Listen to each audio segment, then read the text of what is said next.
Hello everyone, स्वागत है आप सभी का आज एक नई क्लास में। तो आज का हमारा फैक्ट रहेगा प्राचीन भारतीय इतिहास में बौद्ध धर्म की शिक्षाएं का टॉपिक हम पढ़ेंगे, जो कि काफ़ी इम्पोर्टेंट है, बहुत सारे एग्जाम में रिपीटेड है और काफ़ी इम्पोर्टेंट है। शिक्षाओं से क्वेश्चन तो बनता है महात्मा बुद्ध में। तो बौद्ध धर्म की मुख्य शिक्षाएं कौन कौन सी थी?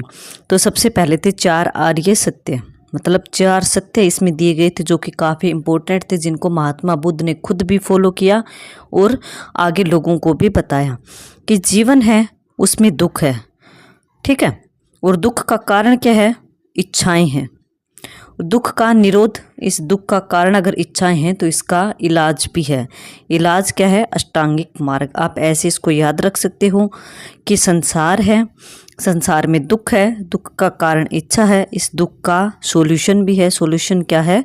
अष्टांगिक मार्ग, 8 मार्ग। अब 8 मार्ग हमें पढ़ने की, किन 8 बातों को फॉलो करके हम इस जीवन चक्र से मुक्ति पा सकते हैं, अपने जीवन को त्याग कर मोक्ष प्राप्त कर सकते हैं। तो सबसे अब सेकंड हम पढ़ेंगे अष्टांगिक मार्ग, कि यह है अष्टांगिक या 8 मार्ग जो है वो दुख से मुक्ति पाने का साधन है, तरीका है।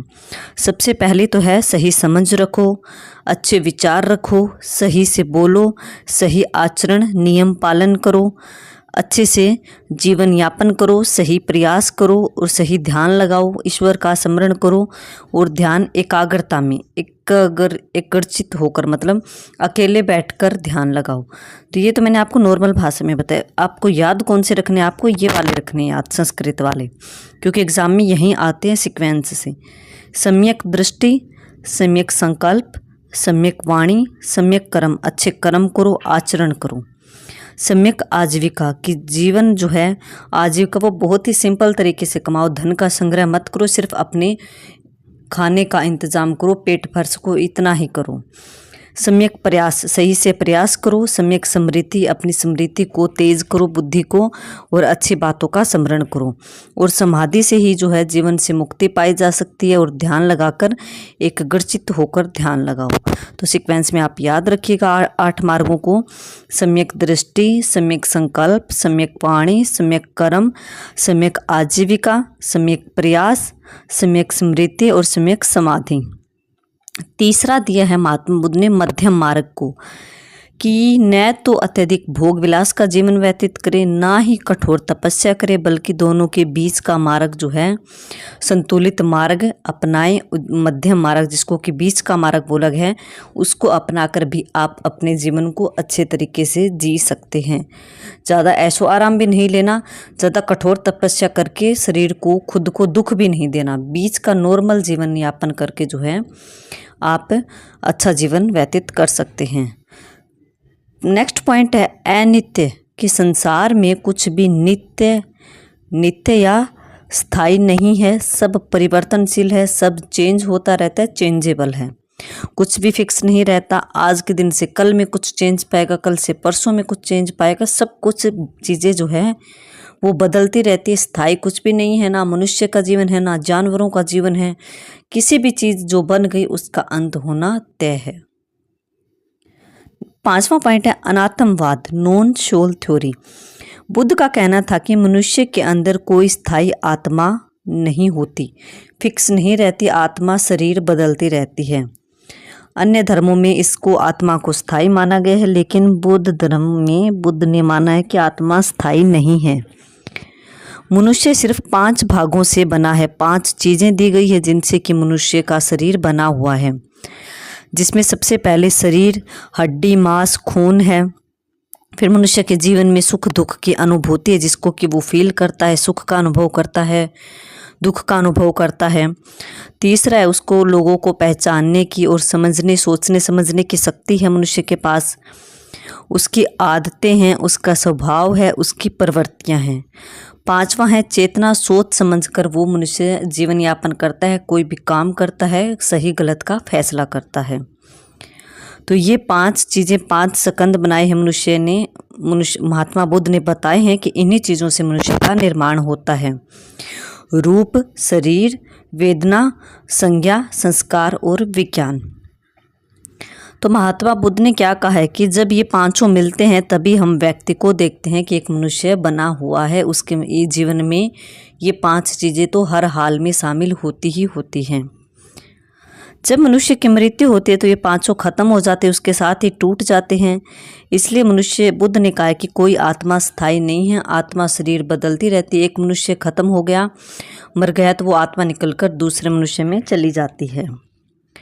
उदाहरण के लिए मिट्टी के ढेर से, कि एक मिट्टी है उसके ढेर से, एक मिट्टी से आप घड़ा बनाते हो तो हम उसे घड़ा कहते हैं। लेकिन जब घड़ा टूट जाता है तो वही मिट्टी फिर से वापस कहाँ पर आ जाती है, वो मिट्टी बन जाती है। पहले हम उसको मिट्टी बोलते थे, लेकिन जब उस मिट्टी से घड़ा बना दिया तो हम उसको घड़ा बोलने लगे। लेकिन अगर वो घड़ा टूट गया फिर हम उसको वापस कहते कि ये तो मिट्टी हो गया, मिट्टी में मिल गया, खराब हो गया, तो वापस ये मिट्टी बन जाती है। घड़ा वो फिर काम में नहीं आता तो वो मिट्टी ही बन जाती है। उसी तरह मनुष्य भी 5 स्कंदों का मेल है, अलग से आत्मा जैसी कोई चीज़ नहीं है। इन चीज़ों से मिलकर मनुष्य बना है। जब ये चीज़ें ख़त्म हो जाती है मनुष्य ख़त्म हो जाता है। जब नया मनुष्य जन्म लेता है तो उसमें ये पांचों चीज़ें आ जाती हैं। फिर वहीं चक्कर मनुष्य जीवन यापन करता है। जब वो मरता है तो ये पांचों चीज़ें उसके साथ ही ख़त्म हो जाती है, कुछ भी स्थायी फिक्स नहीं है। नेक्स्ट पॉइंट है प्रतीत्य समुत्पाद। इसका मतलब है कि हर चीज़ का अस्तित्व किसी और चीज़ पर निर्भर करता है, कि एक चीज़ है वो दूसरी पर डिपेंड हर हाल में है। कोई भी वस्तु या घटना अपने आप से नहीं होती, यानी कि जब तक इच्छाएं हैं, हमारी कामनाएं हैं, तब तक पुनर्जन्म और दुख का चक्कर चलता रहेगा। जब तक हम किसी भी चीज़ की इच्छा करेंगे, लालसा करेंगे, तो हमारा जन्म होता रहेगा और हमें दुख भोगने पड़ेंगे। जब आप इच्छाओं का त्याग कर दोगे तो आपकी जो शरीर है, आपका जीवन है, वो मोक्ष को प्राप्त कर लेगा और आपको बार बार मनुष्य जीवन नहीं मिलेगा। आपकी आत्मा हमेशा के लिए आज़ाद हो जाएगी और आप इस जीवन में सुख दुख का जो चक्कर चला हुआ है आप उससे मुक्त हो जाओगे। उदाहरण के लिए कि अगर बारिश होगी तो खेत में फसल अच्छी होगी, ठीक है, बारिश के कारण फसल अच्छी होती है। अगर फसल उगेगी तो हमें भोजन मिलेगा, भोजन मिलेगा तो हम लोग खाना खाएंगे, जीवित रहेंगे। यानी कोई भी चीज़ अकेले अस्तित्व में नहीं है, सब दूसरे पर डिपेंड है। फसल किस पर डिपेंड हो गई? बारिश पर। हमारा खाना किस पर डिपेंड हो गया? फसल उगने पर। और लोगों का जीवन यापन जीना किस पर डिपेंड हो गया? वो भोजन पर आ गई। कोई भी चीज़ अकेले अस्तित्व में नहीं है, सब कुछ दूसरे पर निर्भर करता है। तो प्रतीत्य समुत्पाद में महात्मा बुद्ध ने यही बताने की कोशिश की है कि सब कुछ दूसरे पर निर्भर करता है, किसी भी एक चीज़ की वैल्यू अकेले से नहीं हो सकती। नेक्स्ट पॉइंट है अहिंसा और करुणा, कि बौद्ध धर्म में दया, करुणा और अहिंसा का पालन करने पर महात्मा बुद्ध ने बल दिया है। संक्षेप में अगर हम बात करें कि बौद्ध धर्म की मुख्य शिक्षा क्या है, कि दुख का कारण तृष्णा, इच्छाएं हैं। इच्छाओं का अंत ही जो है मोक्ष प्राप्ति का सबसे बेस्ट साधन है। कि जब हम इच्छाएं त्याग देंगे, हमारी कोई भी इच्छा नहीं होगी, कोई भी कामना नहीं होगी, कोई भी लालच नहीं होगा, कोई भी लालसा नहीं होगी, तो हम निर्वाण को, मोक्ष को प्राप्त आसानी से कर सकते हैं।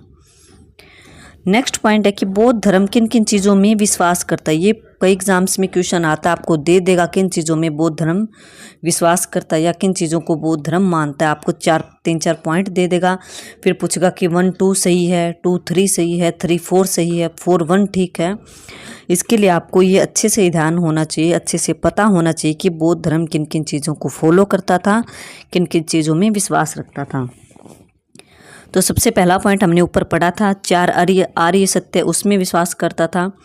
आपसे पूछ लिया जाए कि 4 आर्य सत्य किस धर्म से जुड़े हुए हैं, तो आपका आंसर होना चाहिए बौद्ध धर्म।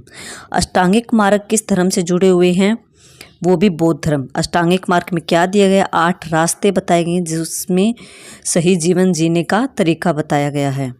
फिर मध्यम मार्ग बताया गया कि जिसमें ना तो भोग विलास करना, ना कठोर तपस्या। तो मध्यम मार्ग का पालन किस धर्म में किया गया है? तो बौद्ध धर्म में। अहिंसा और करुणा लगभग हर धर्म में दी गई है। तो सबके प्रति दया होनी चाहिए और सबके प्रति प्रेम होना चाहिए। अनित्य, कि कुछ भी संसार में नित्य नहीं है, जो चीज़ बन गई उसका खत्म होना तय है। प्रतीत्य समुत्पाद हमने अभी अभी पढ़ा कि सब कुछ, कोई भी चीज़ है वो दूसरे पर डिपेंड होती है। कोई भी कारण है तो उसका परिणाम आधारित है, कोई भी चीज़ है वो दूसरे पर डिपेंड है। कर्म और पुनर्जन्म, मनुष्य अपने कर्मों के अनुसार अगला जन्म पाता है, ठीक है। ये महात्मा बुद्ध का मानना था। मतलब कि महात्मा बुद्ध कर्म में विश्वास करते थे और पुनर्जन्म में भी विश्वास करते थे। उनका मानना था कि मनुष्य जैसा कर्म करेगा अपने कर्मों के अकॉर्डिंग उसे अगला पुनर्जन्म मिलता है। अगर वो सब कुछ इच्छाओं का सब कुछ त्याग कर देगा, अष्टांगिक मार्ग का पालन करेगा, तो अपने जीवन से मुक्ति पा सकता है, उसका पुनर्जन्म नहीं होगा। निर्वाण, इच्छाओं के अंत के द्वारा ही निर्वाण मोक्ष संभव है। जन्म मरण के चक्कर से मुक्ति मिल जाती है। तो इन चीज़ों में विश्वास करता था। तो आपको याद रखना है कि किन किनों में 4 आर्य सत्य बौद्ध धर्म से जुड़े हुए हैं, अष्टांगिक मार्ग बौद्ध धर्म में दिए हुए हैं, मध्यम मार्ग का पालन बौद्ध धर्म में है, अहिंसा और करुणा शामिल है, अनित्य, संसार में कुछ भी नित्य नहीं है, ये भी बौद्ध धर्म से जुड़ा हुआ है, प्रतीत्य समुत्पाद, ये भी बौद्ध धर्म से जुड़ा हुआ है, कर्म और पुनर्जन्म, ये भी बौद्ध धर्म से जुड़ा हुआ है। पुनर्जन्म में महात्मा बुद्ध विश्वास करते थे और कर्म अच्छे करने बुरे करने में भी विश्वास करते थे। निर्वाण की बौद्ध धर्म में निर्वाण का तरीका क्या बताया गया, तो इच्छाओं का, तृष्णाओं का अंत जो है उनको त्यागना ही मोक्ष प्राप्ति का साधन बताया गया है। नेक्स्ट पॉइंट हमारा रहेगा कि बौद्ध धर्म किन चीज़ों में विश्वास नहीं करता। किस में नहीं करता? ईश्वर की सत्ता में, भगवान को नहीं मानता बौद्ध धर्म। कि बुद्ध ने किसी सर्वशक्तिमान सृजनकर्ता भगवान को नहीं माना है। ईश्वर में विश्वास बौद्ध धर्म में नहीं किया गया है। बुद्ध ने वेदों की श्रेष्ठता और यज्ञ को भी अस्वीकार किया कि बौद्ध धर्म यज्ञ में भी विश्वास नहीं करता और वेदों में भी विश्वास नहीं करता। महात्मा बुद्ध ने आत्मा को स्थायी नहीं माना है। ये भी याद रखिएगा आप कि महात्मा बुद्ध ने आत्मा को स्थायी नहीं माना है कि आत्मा एक से दूसरे में जाती रहती है, वो स्थायी नहीं है। तंत्र मंत्र बलि पूजा आदि को भी महात्मा बुद्ध ने अस्वीकार किया है बौद्ध धर्म में। जाति व्यवस्था को भी स्वीकार नहीं किया है। ऊंच नीच जातिगत भेदभाव भी बौद्ध धर्म फॉलो नहीं करता। कठोर तपस्या को भी बौद्ध धर्म में अच्छा नहीं माना गया है, अस्वीकार किया गया कि शरीर को कष्ट देने से कभी भी मनुष्य को मुक्ति नहीं मिल सकती। तो हमने देखा कि बौद्ध धर्म किस में विश्वास करता था, किस में नहीं करता था। मोस्ट इम्पोर्टेंट है, आप रट लीजिएगा। जब आपको ये पॉइंट माइंड में अच्छे से क्लियर होंगे तो आपको बौद्ध धर्म से रिलेटेड क्वेश्चन आई होप गलत नहीं होगा। निष्कर्ष क्या आ गया कि बौद्ध धर्म जो था वो एक व्यवहारिक धर्म था, व्यवहार में फॉलो करने वाला धर्म था। यह किसी ईश्वर को नहीं मानता था, वेद को नहीं मानता था, आत्मा पर आधारित न होकर मानव के जीवन, कर्म और नैतिकता पर आधारित था कि आत्मा के अस्तित्व को इसने नहीं स्वीकारा है। इसने मनुष्य के कर्मों पर, उसके नैतिकता पर, उसके आचरण को अच्छा करने की कोशिश की है कि मनुष्य अगर कर्म अच्छे करेगा तो उसको पुनर्जन्म मिलेगा, अगर बुरा कर्म करेगा तो शायद नहीं मिलेगा। इसका मूल मंत्र क्या था बौद्ध धर्म का कि अपने कर्म से ही अपना भविष्य बनाओ। अच्छे कर्म करो, अच्छा फल पाओ, बुरे कर्म करो, बुरे फल पाओ। ठीक है, तो ये हमारा आज का टॉपिक था। बौद्ध धर्म से रिलेटेड शिक्षाओं को हमने पढ़ा, जिसमें कि हमने 4 आर्य सत्य देखे, हमने 8 मार्ग देखे जिन पर चलकर मनुष्य अच्छा जीवन व्यतीत कर सकता है। हमने मध्यम मार्ग भी देखा कि हमें कठोर तपस्या भी नहीं करनी है। बौद्ध धर्म को मानने वाले को ज़्यादा ऐशो आराम भोग विलास में भी नहीं रहना, वो बीच के सिंपल मार्ग को सिंपल जीवन यापन करके भी अपना अच्छा जीवन व्यतीत कर सकता है। महात्मा बुद्ध ने बताया कि संसार में कुछ भी नित्य नहीं है, स्थायी नहीं है। जो चीज़ जन्म लेगी वो मरेगी, जो चीज़ पैदा हो गई वो ख़त्म हर हाल में होगी। अनात्मवाद, महात्मा बुद्ध ने आत्मा को स्थायी नहीं माना है, लेकिन अन्य धर्मों में माना गया। और महात्मा बुद्ध ने कहा कि मनुष्य किन चीज़ों से मिलकर बना है? 5 चीज़ों से, 5 स्कंद से, जिसमें कि रूप है, वेदना है, संज्ञा है, संस्कार है, विज्ञान है।